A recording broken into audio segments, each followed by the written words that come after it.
Hi,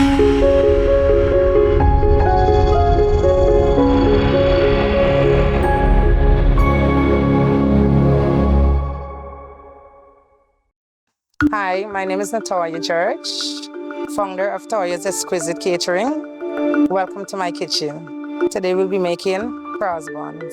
You see now, this is the final touch, the finishing touch of it. This is how it looks. Nice, delicious, freshly baked, homemade cross bun by yours. Truly, Natoya George. So here we have the flour, which is 8 cups of flour, which is equivalent to 2 pounds of flour, as you guys would say. Okay. So this is the dry fruits, raisin, yeast, nutmeg, cinnamon, salt, the brown sugar, of course. And this is the melted butter. And this is the honey to glaze it when it's finished. Okay, first, I am going to add the dry ingredients, of course, which is a pinch of salt, tablespoon of cinnamon, tablespoon of nutmeg, and 2 tablespoons of yeast, because yeast does the trick. And then you mix it. Okay. Then you're going to add the sugar. Yes, brown sugar, of course, because brown sugar gives it the nice golden color that you're looking for. And then you mix once again.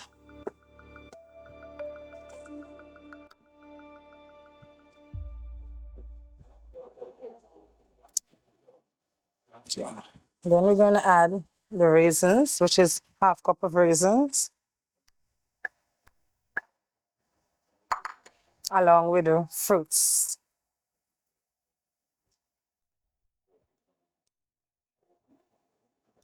Okay. And then you mix. Okay. So at this point, this is no longer needed. In order to get the touch that you're looking for, you use your hands. Make sure your hands are well clean. No nails, no cutex, anything. And then you mix it in.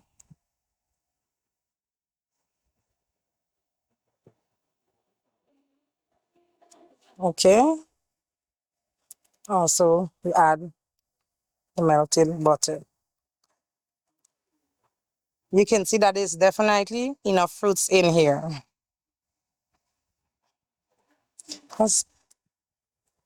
Now we're gonna add the milk.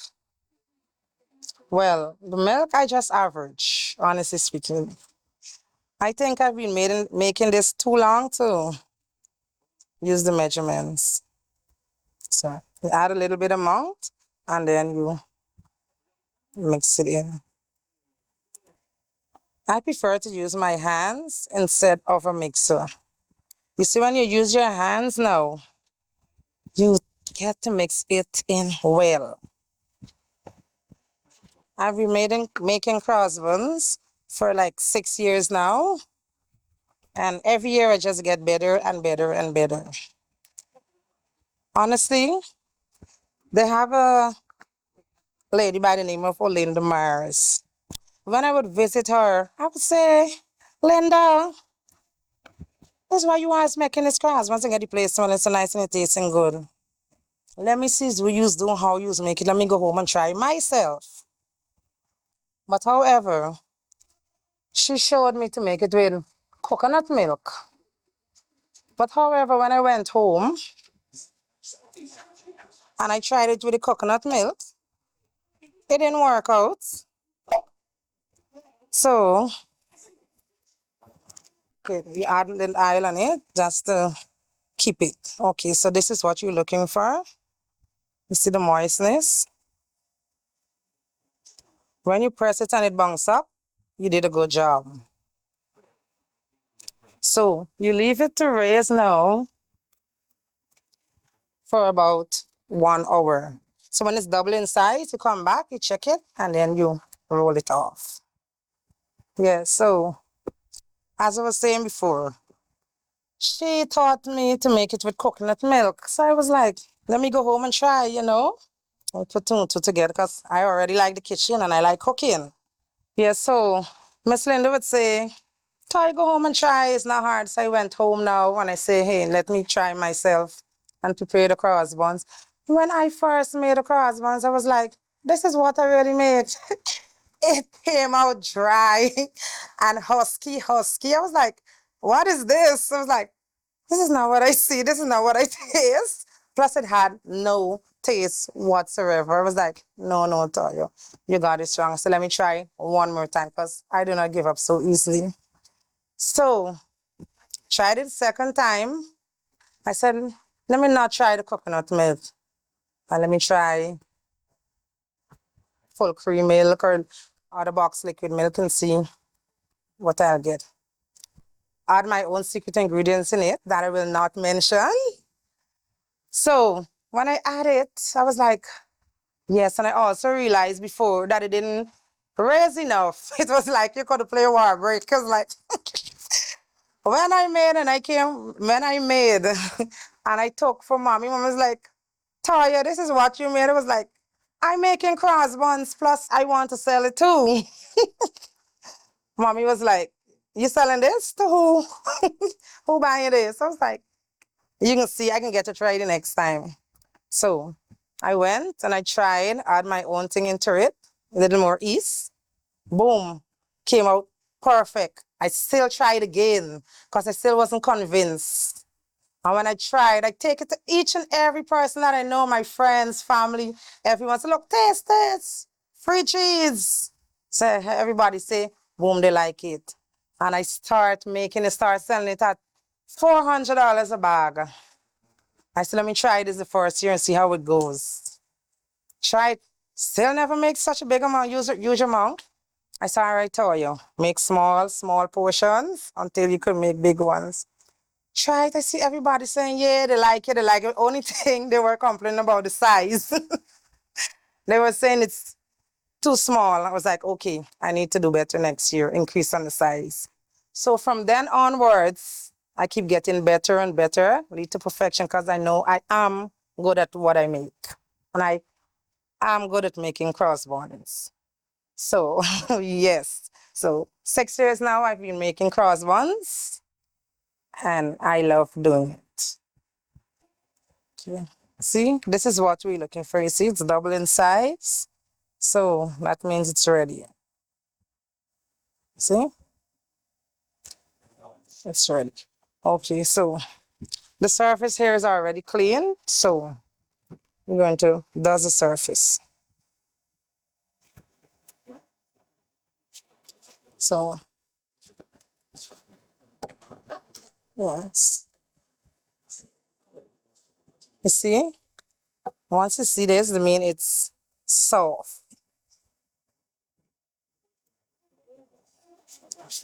So we're gonna add it here and thing it in the flour.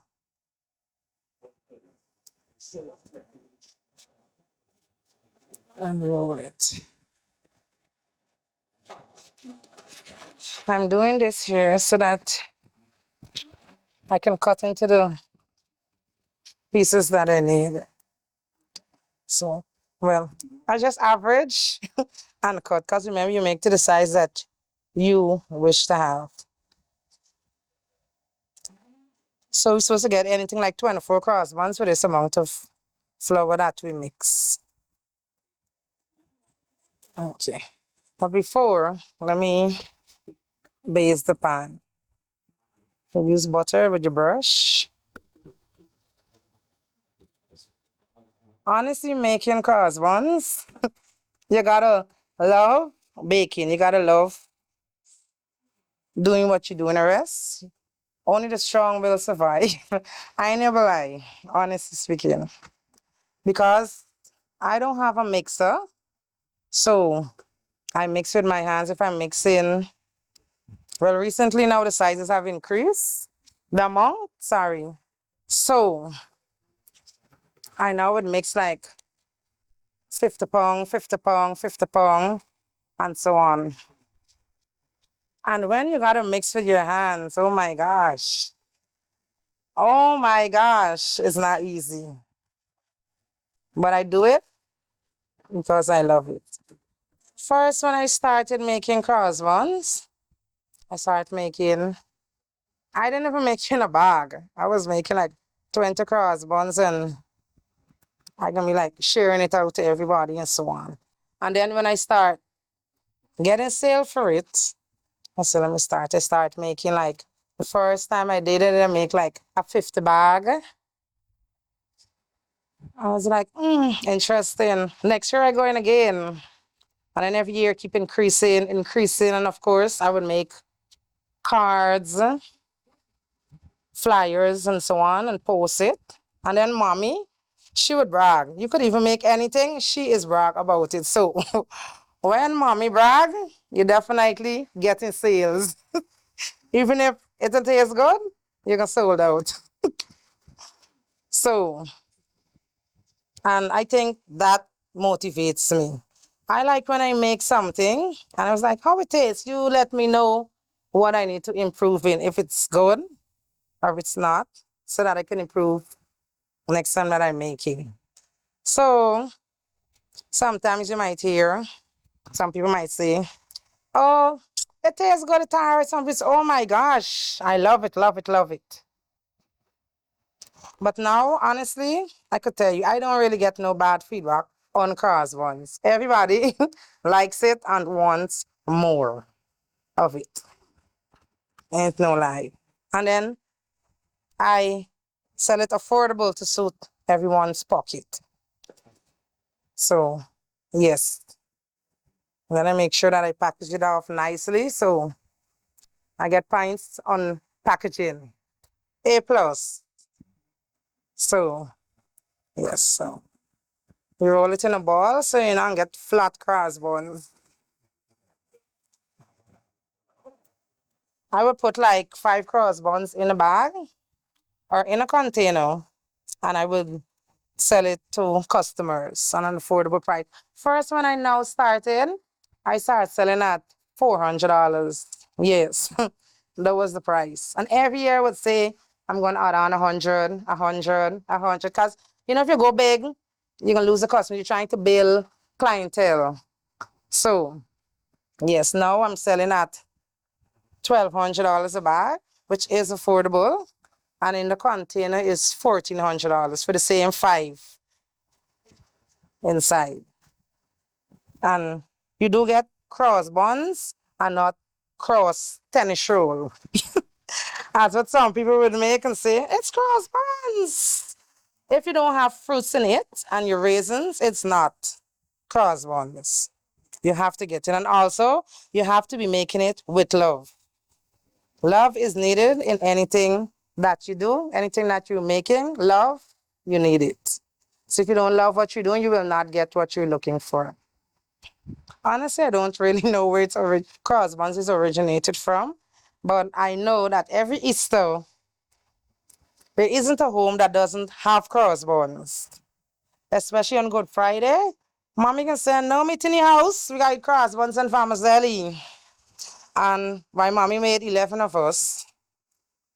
It was a whole big pot of vermicelli, and if you see cross buns, you have in. We would not eat any meat on Good Friday and just watch a lot of biblicals and eat cross buns with cheese. You could eat it with cheese paste, cream cheese. But me, I like it just like that. With loud vermicelli. Okay. Well, preferable for me when eating cross buns, I need milk or cream soda, because cream soda is this nice with cross buns. But I heard that they say Morby. I haven't tried it as yet, but they say Morby. But I will try it soon. I think I will try it for this season, so I can know for myself. Because everybody have different taste buds, so it might sit well with them and then it mightn't sit well with me. So, yes. But I'm definitely having it with milk and cream soda. Well, on Good Friday, You make sure your basket get your cross buns. Mommy gonna say, break up the parmesan. We gotta make the parmesan.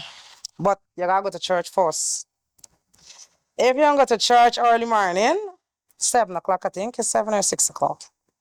If you don't go to church, you ain't get to know vermicelli or no cross buns when you come home. If you don't go. So everybody's wake up and we will prepare ourselves and go to church because we want cross buns and we want vermicelli. So you will go to church and then you come home. And I think Good Friday is more like of a family day, like a relaxation day.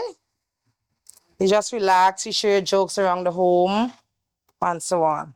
So this is the cross buns here.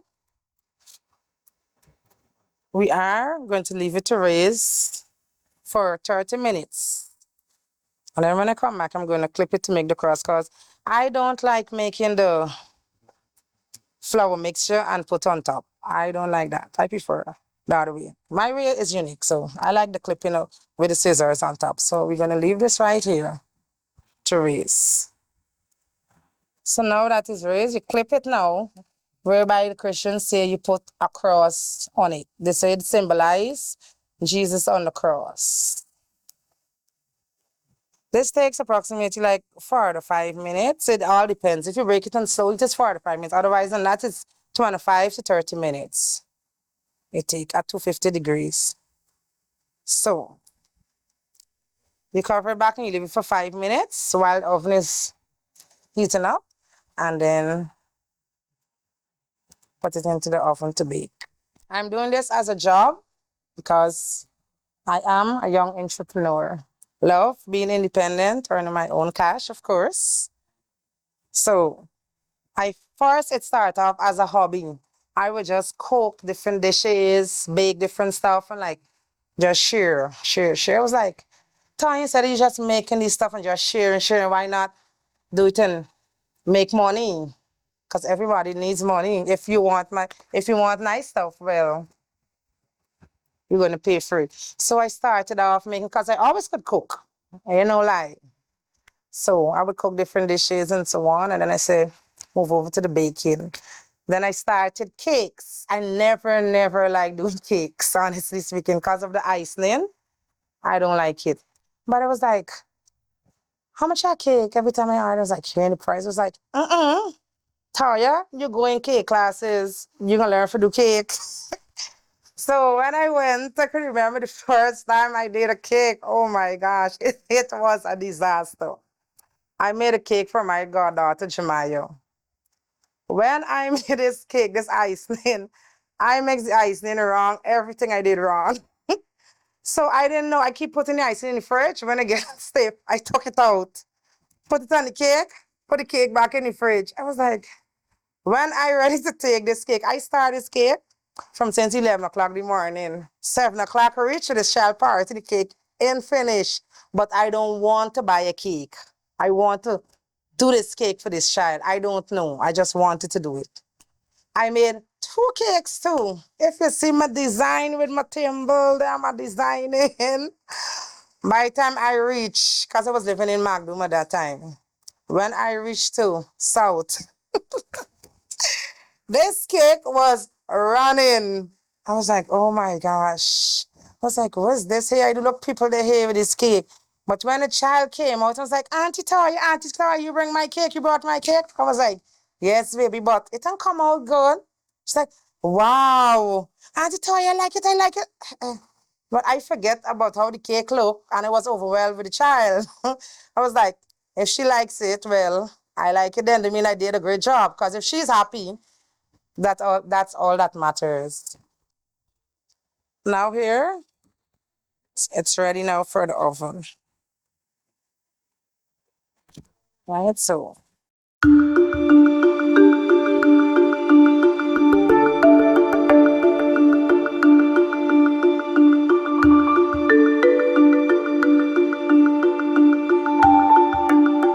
So place it into the oven here. I leave it to bake. Well, I start off at 200 degrees, and then as it increase, So you leave it there for 30 minutes. Leave it 30 minutes and then you give it a check. So it's out of the oven now and you apply the honey on it. You glaze it with the honey. Let's give it that nice, shiny, golden color. Sometimes some people would mix the white sugar or they would make like sling, as we know it as, and apply. But you know now, everybody, get things now the easy way. So I use honey.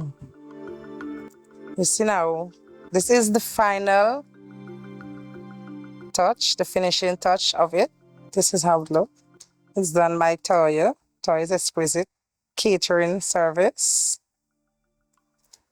Nice, delicious, freshly baked, homemade cross bun by yours. Truly, Natoya. George, well done. So take it out. You see? Spongy and mellow.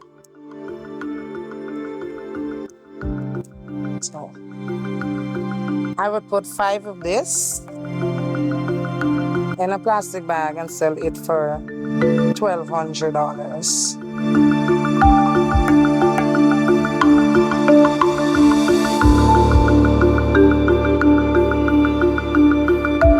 How could I forget this? Customers, once they order cross buns, they say, I would like to have vermicelli. I don't know why, but every Good Friday, they would like to have the cross buns along with the vermicelli. They said it goes well together. And I think it do, because I am a lover of the vermicelli. I could tell you that.